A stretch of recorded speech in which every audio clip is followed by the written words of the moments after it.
नमस्कार, फ्रंटलाइन 24 में आपका स्वागत है। मैं हूं आपके साथ साहिबा सिंह। खबर की शुरुआत करेंगे।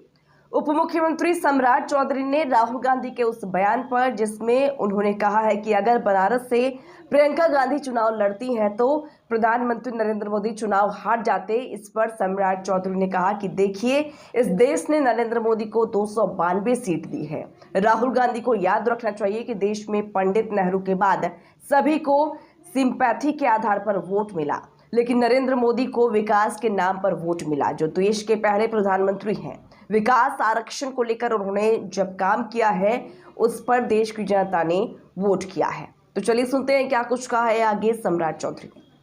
अगर प्रियंका गांधी वाराणसी से फाइट करती तो मोदी जी हार जाते। नीचे रखो तो थोड़ा बराबर रखे।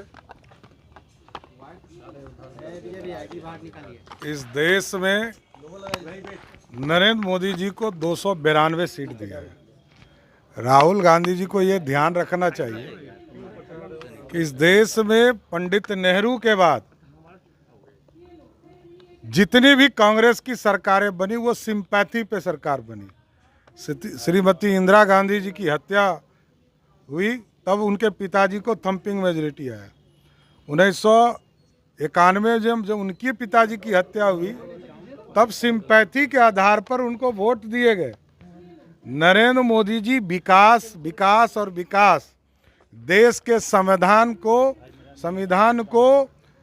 उचित ढंग से काम करने वाले ये पहले प्रधानमंत्री मिले।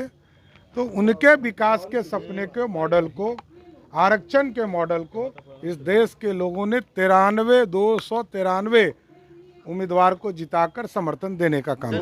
रोहिणी भी आज सिंगापुर लौट रही है। लौटना ही था, हमारी बहन है। भगवान करे, हम तो कहे हैं कि छपरा के लोगों के बीच में काम करना चाहिए रोहिणी को। देखिए, हम बहुत मजबूत से आप लोग जीतने वाले हम पार्टी के अंदर हम समीक्षा कर रहे हैं और हम अपने पार्टी के पदाधिकारी जो लगे थे उनका क्या अनुभव था, पार्टी कहाँ कमज़ोर थी, कहाँ मजबूत थी। 75% मार्क्स आए, बिहार की जनता ने दिया है। हम चाहते हैं कि 90% मार्क्स मिले और आगे के चुनाव में, विधानसभा के चुनाव में हम 90% मार्क्स लाएं। इसकी कल्पना के साथ आगे जाएं। मगर एनडीए को नेतृत्वकर्ता के रूप में नीतीश कुमार को ही घोषित कर दिया, बीजेपी से सहमत है? तो हमने कहा 1996 से आदरणीय नीतीश कुमार जी के नेतृत्व में हम काम कर रहे हैं और आगे भी करेंगे।